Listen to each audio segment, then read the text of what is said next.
అందరికీ నమస్కారం. Welcome to untold history Telugu channel. ఇరాన్లో మరోసారి తీవ్ర ఉద్రిక్తతలు నెలకొన్నాయి. యుఎస్ ఇరాన్పై పూర్తిస్థాయి దాడులకు అవసరమైన అన్ని రకాల ఏర్పాట్లు చేసుకోవడం, ఏ క్షణాన్నైనా దాడులు స్టార్ట్ చేయవచ్చు అన్న అంచనాలు వస్తుండటం వల్ల ఇరాన్లో గందరగోళ పరిస్థితులు ఏర్పడ్డాయి.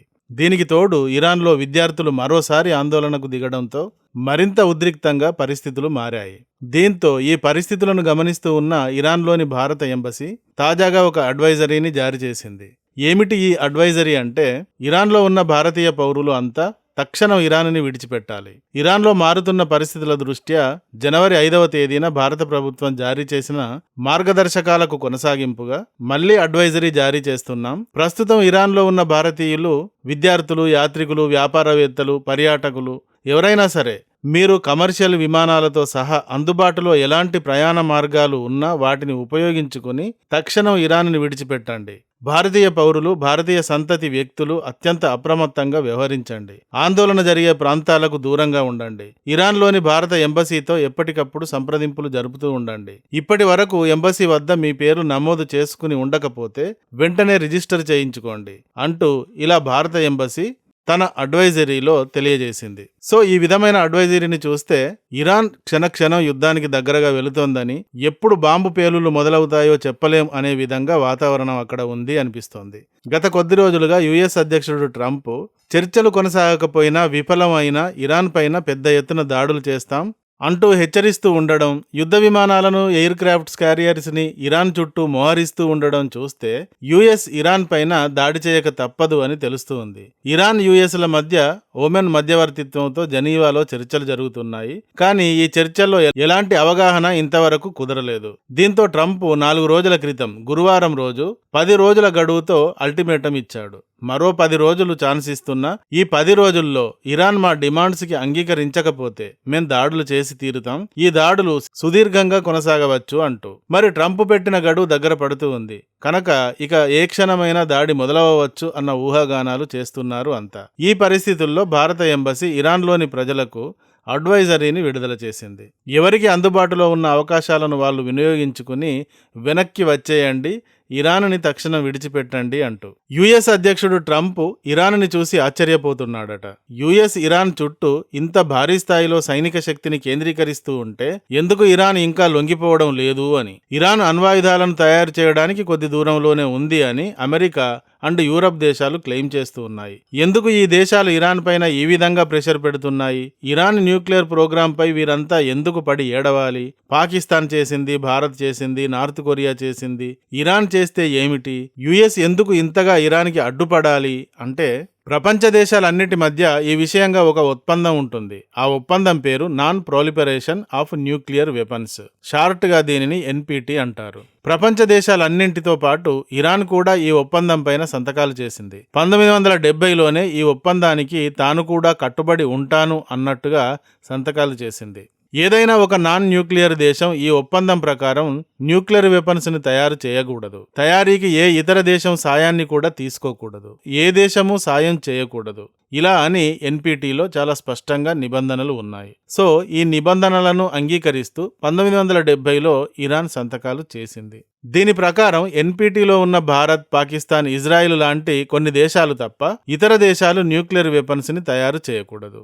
న్యూక్లియర్ వెపన్స్ లాంటి భారీ ప్రమాదకర ఆయుధాలు చేయడం ఇస్లాంకి వ్యతిరేకం అని, ఇరాన్ ఈ ఆయుధాన్ని చేయకూడదు అని Iran supreme leader Ayatollah Khamenei గతంలో ఫత్వా కూడా విడుదల చేశాడు. అయితే ఇరాన్ చేయను అంటూనే లోపల న్యూక్లియర్ ప్రోగ్రాంని నడిపిస్తోంది. అది న్యూక్లియర్ వెపన్కి ఒక అడుగు దూరంలోనే ఉంది అని యుఎస్, యూరప్ అండ్ ఇజ్రాయిల్ ఆరోపిస్తున్నాయి. అవి ఆరోపణలు మాత్రమే కాదు, నిజాలు అని ఎవిడెన్స్ కూడా చూపిస్తున్నాయి. ఇరాన్ 60% ప్యూరిటీ యురేనియం ఎన్రిచ్మెంట్ చేసింది. ఇది సివిలియన్ ప్రయోజనాలకు అవసరం లేదు. సివిలియన్ అవసరాలకు 3 to 5% ప్యూరిటీ ఎన్రిచ్మెంట్ చాలు. 2025 జూన్ నాటికి ఇరాన్ 440 కేజీల 60% యురేనియం స్టాక్ను స్టోర్ చేసుకుంది. ఇది 90% గనక చేరితే దీంతో 10 న్యూక్లియర్ వెపన్స్ ని తయారు చేసుకోవచ్చు. ప్రపంచంలో ఏ ఇతర నాన్ న్యూక్లియర్ వెపన్ దేశం కూడా ఇంత హై ఎన్రిచ్మెంట్ చేయలేదు అని ఐఏఈఏ సంస్థ తన ఇన్వెస్టిగేషన్ తర్వాత తెలియజేసింది. ఇది సీరియస్ కన్సర్న్ అంటూ. అయితే ఇరాన్ న్యూక్లియర్ వెపన్స్ని తయారు చేయడం వల్ల నష్టం ఏమిటి అంటే ఇది గల్ఫ్ ప్రాంతాన్ని కూడా న్యూక్లియర్ వెపన్స్ ప్రాంతంగా మారుస్తుంది. ఇరాన్కి సౌదీ అరేబియాకి శత్రుత్వం ఉంది. ఇరాన్ షియా దేశం, సౌదీ, యుఏఈ లాంటి ఇతర దేశాలు అన్నీ కూడా సున్నీ దేశాలు. వీటికి ఎప్పటికీ పడదు, ఒకదానితో ఒకటి ఎప్పటికీ పడదు. సో ఇరాన్ న్యూక్లియర్ చేస్తే తాము కూడా చేయడానికి ఈ దేశాలన్నీ సిద్ధపడతాయి. న్యూక్లియర్స్ భారీ స్థాయి విధ్వంసం సృష్టిస్తాయి. 4 బాంబులు చాలు గల్ఫ్ మొత్తాన్ని నాశనం చేయడానికి. లక్షల మంది ప్రాణాలు చిటికలో తీసివేయగలవు. అలాంటి భయంకరమైన మారణాయుధాలే న్యూక్లియర్ వెపన్స్ అంటే. వీటిని గురించి ప్రత్యేకించి చెప్పనవసరం లేదు, మనందరికీ తెలిసిన విషయమే.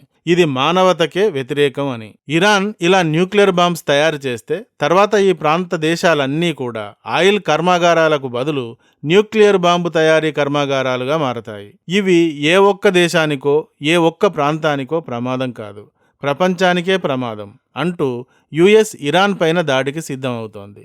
ఇరాన్ పైన ఇలా ప్రెషర్ పెట్టడానికి గాని, దాడులు చేయడానికి గాని యుఎస్కి ఏమైనా ప్రత్యేకమైన అధికారాలు ఉన్నాయా అంటే లిటరల్లీ అలా ఏ దేశం ఇతర దేశం పైన దాడులు చేయడానికి ఎలాంటి అధికారాలు లేవు. యుఎన్ చార్టర్ ఆర్టికల్ 2 and 4 ప్రకారం ఏ దేశం మరొక దేశం పైన బలప్రయోగం చేయకూడదు.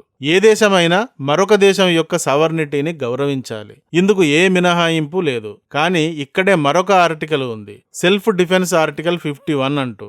దీని ప్రకారం ఏదైనా దేశం తమ దేశం పైన దాడికి దిగితే లేదా ఆ దేశం వల్ల తక్షణ ప్రమాదం ఉంది అనుకుంటే తమ దేశం పైన దాడికి దిగవచ్చు అనుకుంటే తాము ఆ దేశం పైన దాడికి దిగవచ్చు. ఇంతేగాని ఏ దేశం ఇతర దేశం పైన అనవసరంగా దాడి చేయడానికి ఎలాంటి ఆర్టికలు లేదు. కానీ యుఎస్ మాత్రం యథేచ్ఛగా ఎవరిపైనైనా దాడి చేస్తాను అంటుంది. ఎందుకు అంటే ఇరాన్ చేస్తున్న న్యూక్లియర్ ప్రోగ్రాం వల్ల తనకు, ఇజ్రాయిల్కి ఇంకా ఇతర గల్ఫ్ ప్రాంతానికి అన్నింటికీ ప్రమాదం ఉంది అంటుంది. గల్ఫ్ ప్రాంతంలో యుఎస్కి చాలా మిలిటరీ బేసులు ఉన్నాయి, ఆయిల్ సప్లై అండ్ వాణిజ్య మార్గాలు ఉన్నాయి. ఇవి అన్నీ కూడా ప్రమాదంలో పడతాయి. గల్ఫ్లోని ఇజ్రాయెల్ని కాపాడే రక్షకుడు యుఎస్. ఇరాన్కి న్యూక్లియర్ అందితే ఇరాన్కి అనేక ఉగ్రవాద సంస్థలతో లింకు ఉంది కాబట్టి ఈ ఉగ్రవాద సంస్థలు ఇజ్రాయెల్ని టార్గెట్ చేస్తాయి కాబట్టి ఇజ్రాయెల్ ఉనికికే ఇది ప్రమాదకరం అవుతుంది.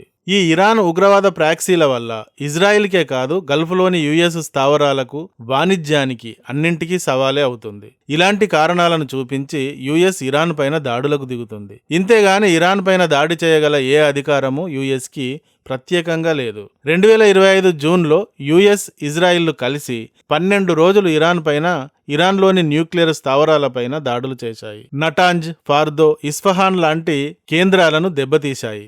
న్యూక్లియర్ వెపన్ తయారీకి ఒక అడుగు దూరంలోనే ఇరాన్ ఉంది అన్న సమయంలో ఇలా అప్పుడు దాడులు చేశారు. దీంతో ఇరాన్ న్యూక్లియర్ ప్రోగ్రాం ప్రస్తుతానికి డిలే అయింది. ఇరాన్ దీనిని తిరిగి కంటిన్యూ చేయకుండా, న్యూక్లియర్ వెపన్ని తయారు చేయకుండా ఆపడానికి యుఎస్ దాడులు అంటూ ఇరాన్ని షేక్ చేస్తోంది. ఇరాన్ ఒప్పందానికి ఇంకా అంగీకరించడం లేదు. ట్రంప్ పెట్టిన 10 రోజుల గడువు కూడా పూర్తి అవుతోంది. కాబట్టి యుద్ధం ఏ క్షణాన్నైనా మొదలవచ్చు అన్న భయాలు అంతటా వ్యాపించాయి. దీంతో భారత్ కూడా ఇరాన్లోని తన పౌరులను వెనక్కి పిలుస్తూ అడ్వైజరీని రిలీజ్ చేసింది. భారత విదేశాంగ శాఖ అంచనాల ప్రకారం ఇరాన్లో భారతీయులు 9 నుండి 10,000 మంది ఉంటారు. వీరిలో ఎక్కువగా మెడికల్ అండ్ ఇంజనీరింగ్ స్టూడెంట్సే ఉంటారు. తర్వాత కొద్దిమంది business mens, sailors and pilgrims ఉంటారు. వీరు టెహరాన్, జాహిదిన్, అబదాన్ లాంటి నగరాలలో ఉంటారు. వీరు ఇప్పుడు వెనక్కు వచ్చేయాల్సి ఉంది. పాత డేటా ప్రకారం 4,337 మంది మాత్రమే ఇరాన్లో ఉండాలి. కానీ ఈ మధ్య కాలంలో స్టూడెంట్స్ మైగ్రేషన్ పెరగడం వల్ల సంఖ్య 10,000కు చేరింది అని భారతదేశ విదేశాంగ శాఖ చెప్తోంది. మరి యుఎస్ ఇరాన్ పైన దాడులు చేస్తుందా? ఇరాన్ పరిస్థితి దాంతో ఏమవుతుంది అనేది వేచి చూడవలసిన అంశం.